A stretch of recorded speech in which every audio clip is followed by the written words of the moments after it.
Então, mais uma vez, boa noite. Nosso assunto de hoje, dando continuidade ao assunto sobre a Revolução Francesa, a gente continua falando sobre o período napoleônico. A gente deve lembrar, então, que Napoleão é um grande personagem histórico. O Hegel, o grande filósofo Hegel, chamava o Napoleão de filho do milênio, que é um cara que botou fogo mesmo na Europa, mudou a história. Hoje em dia, quando a gente fala em história, né, a gente tenta não dar tanto valor assim a essas grandes personalidades. Havia um culto, né, à personalidade, as grandes personalidades do passado, como exemplo para os homens do presente. Quando se começou a estudar história lá na Roma Antiga e na Grécia Antiga, tinha esse caráter, né, de você aprender com a história como mãe da vida, né, que ensina a vida, mestra da vida.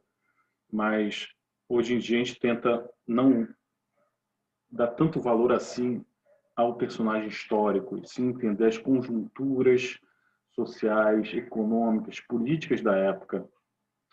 Então, mas ainda assim é inquestionável o papel que Napoleão teve na história. Ele tem um peso tão grande que ele vai influenciar a nossa história, na história do Brasil, é influenciada diretamente por Napoleão Bonaparte, a história da América Espanhola, né, da independência das nações que vão surgir com a guerra contra a Espanha, também tem o peso do Napoleão Bonaparte. Se a gente pensar até mesmo, né, nos Estados Unidos, a expansão a oeste, quando Thomas Jefferson compra do Napoleão Bonaparte o Tennessee, a Louisiana, que pertenciam à França na época.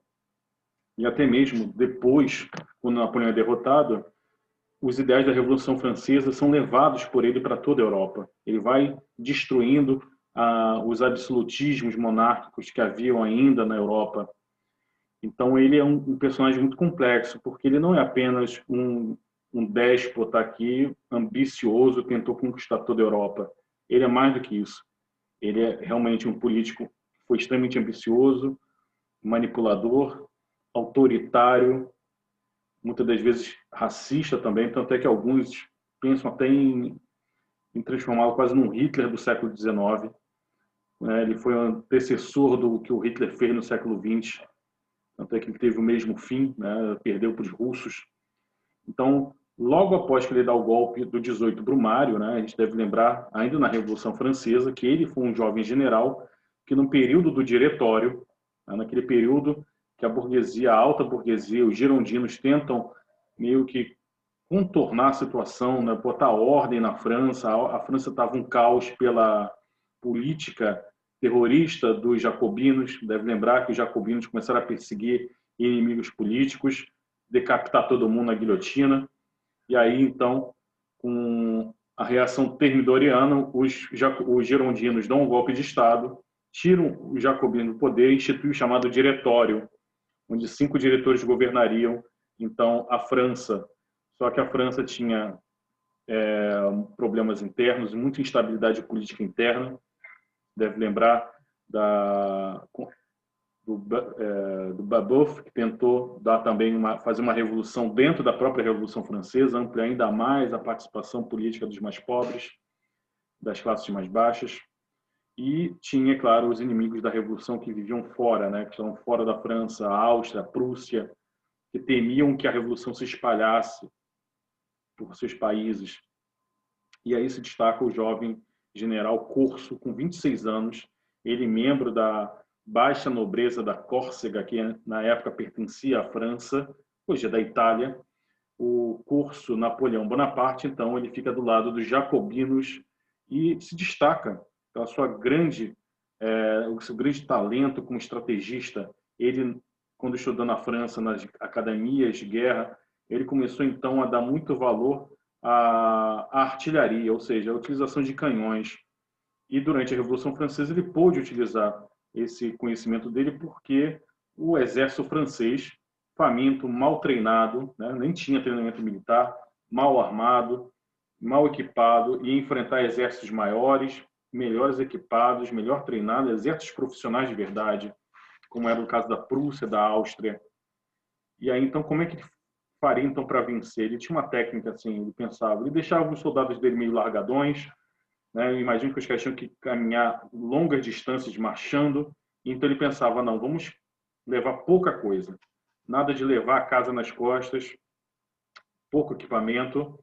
Ele então marcharia mais rápido, não se cansaria tanto, chegaria antes do inimigo, prepararia o terreno, estudaria o terreno e aí então ele utilizaria a artilharia. Ele imaginou então canhões menores, mais fáceis de transportar, mais fáceis de manusear e corrigir a trajetória dos projéteis, e assim então ele conseguia superar exércitos muito maiores, mesmo com exércitos pequenos.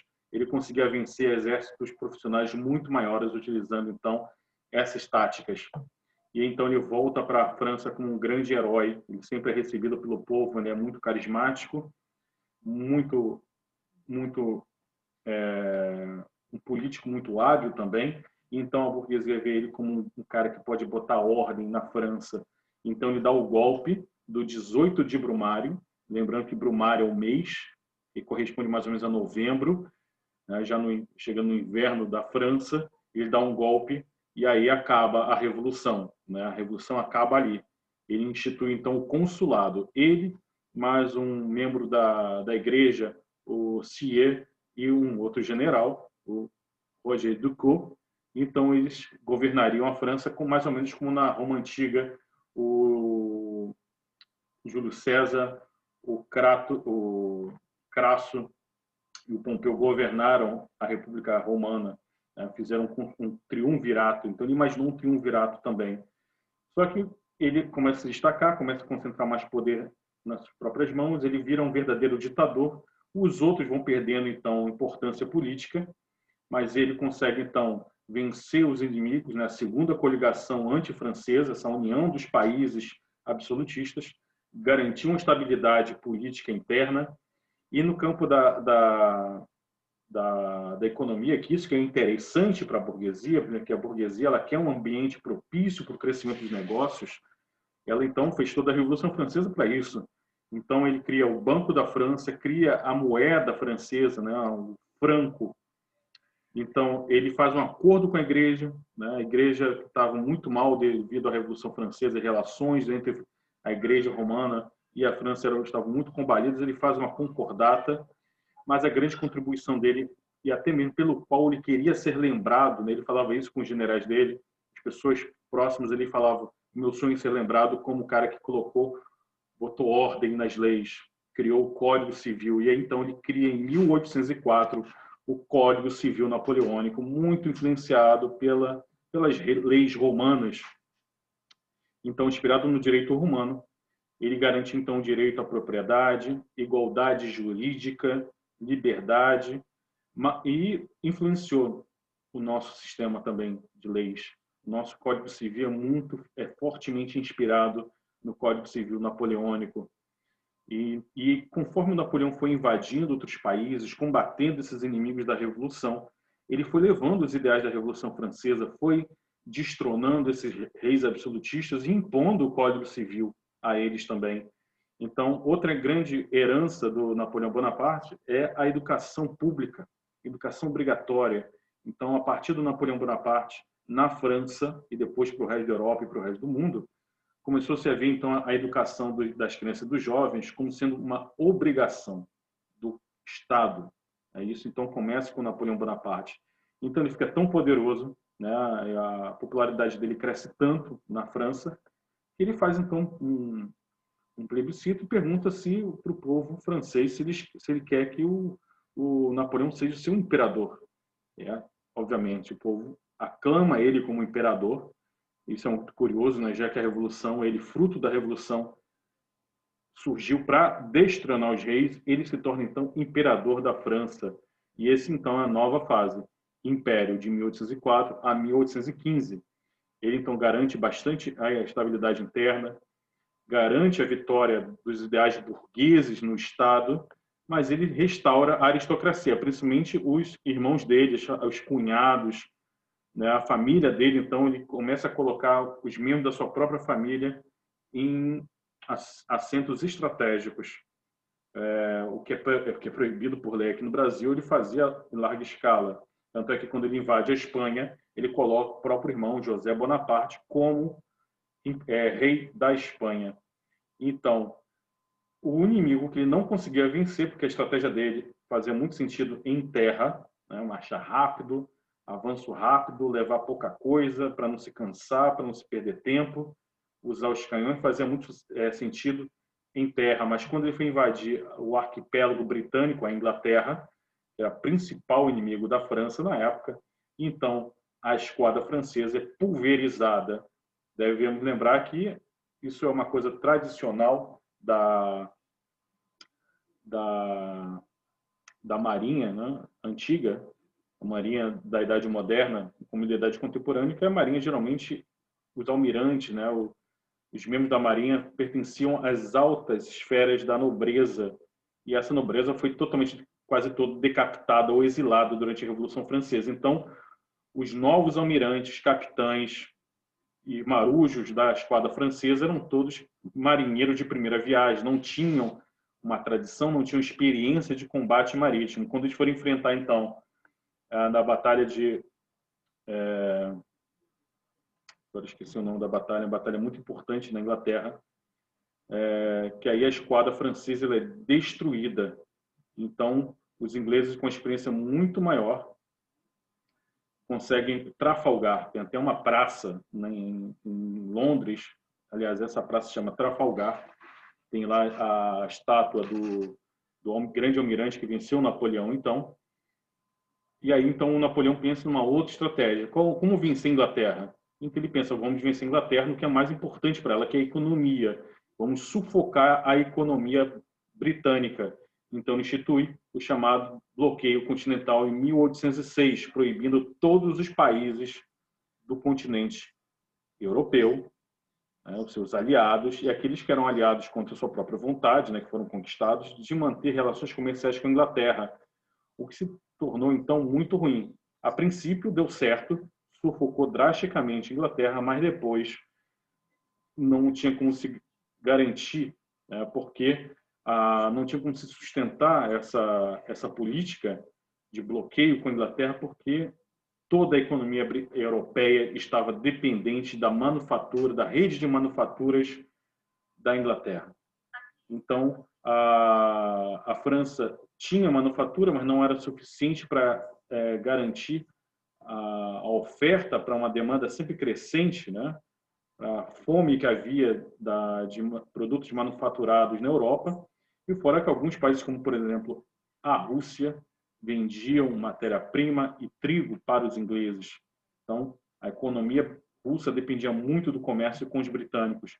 E outro é Portugal, também desde quando teve fim a União Ibérica, Portugal estava muito próximo da Inglaterra e, portanto, acabou aceitando aqueles tratados econômicos de trocas comerciais extremamente desfavoráveis, né? O mais famoso, o Tratado de Methuen, dos panos e vinhos, acabou criando, então, déficit na balança comercial de Portugal. Portugal foi se endividando e aí Portugal ficou entre a cruz e a espada.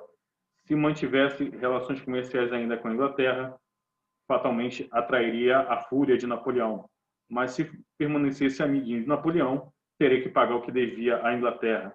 Então, o Dom João, que então tinha fama de ser bobão, consegue então ir cozinhando Napoleão e, por debaixo dos panos, fazer um acordo secreto para transferir então a corte do Império Português de Lisboa para o Rio de Janeiro. E aí a esquadra britânica fez o translado, protegendo então contra a marinha de guerra francesa. E aí então Napoleão até diz, olha, Dom João, com aquela cara de besta dele, conseguiu, pode se orgulhar de ter sido o único homem na história que passou a perna em Napoleão. Então, quando é que começa a dar ruim para o Napoleão Bonaparte? Começa a dar ruim quando ele decide, então, enfrentar a Rússia. A Rússia com um território gigantesco, né, um território imenso, para você sair da França e caminhar até a capital, que era Petersburgo, demorava muito tempo.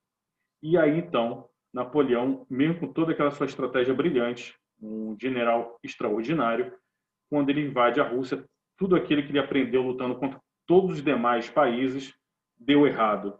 porque o próprio povo russo decidiu entrar na guerra. Como? Destruindo tudo. A gente deve lembrar que, como os soldados franceses não carregavam quase nada, né, somente o essencial, a ideia deles é a gente vence o inimigo e a gente rouba o que a gente precisar do inimigo: comida, roupa de frio, casacos, mantas, abrigo, tudo a gente rouba do inimigo, não tem problema. O que os russos faziam? Eles simplesmente fugiam sempre para o interior, deixando para trás as plantações, celeiros, casas, cidades, vilas, tudo em ruínas. Botavam fogo em tudo. Não deixavam nada para os franceses. E aí, então, os franceses, com mais raiva, foram entrando ainda mais no território russo. E foi um exército monumental, quase 500.000 de soldados do Império Francês invadiram a Rússia. E então, quando Napoleão chega finalmente em Moscou, ele vê que o exército dele foi reduzido para menos da metade. E aí, então, quando se dá conta, não tem ninguém em Moscou, né? Não tem nenhum governador em Moscou, não tem nobreza, não tem rei, não tem nada ali. Então, quando ele decide então voltar para a França, que ele viu que ele cai numa ratoeira, chega ao inverno, então o seu exército sem alimento, sem roupa de frio, sem manta, tenta voltar, e aí volta menos de 30.000 soldados. Então, olha o morticídio que aconteceu com o Napoleão. E então, enfraquecido, os seus inimigos de sempre, né? A Prússia, a Áustria, a Rússia, a Inglaterra e a Espanha, derrotam o Napoleão na Batalha de Leipzig. E aí eles forçam ele a assinar o Tratado de Fontainebleau, onde ele abdica do trono e é exilado então numa ilha do Mar Mediterrâneo, na ilha de Elba, onde ele ia ser o prefeitinho daquela ilha. É claro que Napoleão Bonaparte não ia aceitar tamanha humilhação. Não sei se você já viu um filme chamado O Conde de Monte Cristo. A história do Conde de Monte Cristo é que ele é um jovem comerciante, né, ele passa aí na ilha de Elba, e aí o próprio Napoleão pede para ele levar uma carta para um amigo, né, um suposto amigo na França. E esse jovem é capturado, considerado traidor da França e preso e jogado na masmorra, né? E de lá, então, ele conhece o padre, que também está preso, ensina tudo para ele, e ele volta como um Conde de Monte Cristo, querendo se vingar de quem o traiu. Então, só para ilustrar, ele então volta, ele dá um golpe, volta, tira o rei que tinha voltado, né? A monarquia tinha voltado para a França, com o irmão do Luís XVI, Luís XVIII, né? O Luís XVII havia morrido na prisão com os jacobinos. Então, o Napoleão tira ele de novo do poder e entra num governo chamado de 100 dias. Ele ficou exatamente 100 dias no poder, quando novamente ele é derrotado na na Bélgica, na Batalha de Waterloo, em 1815. Né? Não tem mais como vencer o resto da Europa unida, ele é derrotado definitivamente, e aí então ele é exilado numa ilha na costa da África, na ilha de Santa Helena, um entreposto comercial britânico, e os britânicos tomaram conta dele direitinho, e ele acaba morrendo ali mesmo. E aí acaba o período napoleônico, mas a Europa já não é mais o que era. As grandes monarquias absolutistas tentaram meio que atrasar o relógio da história, tentaram voltar no relógio da história, tentaram restabelecer o absolutismo monárquico, mas as sementes da Revolução Francesa e, de certa maneira, espalhadas pelo Napoleão Bonaparte por toda a Europa, vão frutificar anos mais tarde, quase 50 anos mais tarde, na chamada Primavera dos Povos, que vai ser uma série de revoluções populares de cunho liberal por toda a Europa. Ok? Tudo bem até aqui? Você tem alguma dúvida? Quer fazer algum comentário? Olha, eu deixei uma lista de atividades, tá? Eu espero que vocês estejam fazendo. Tem uma lista sobre esse assunto com 10 questões. Não deixe de fazer, traga sempre suas dúvidas, tá bom? Eu vou tirar a nossa foto probatória. A gente termina por hoje, tá? Só um instantinho.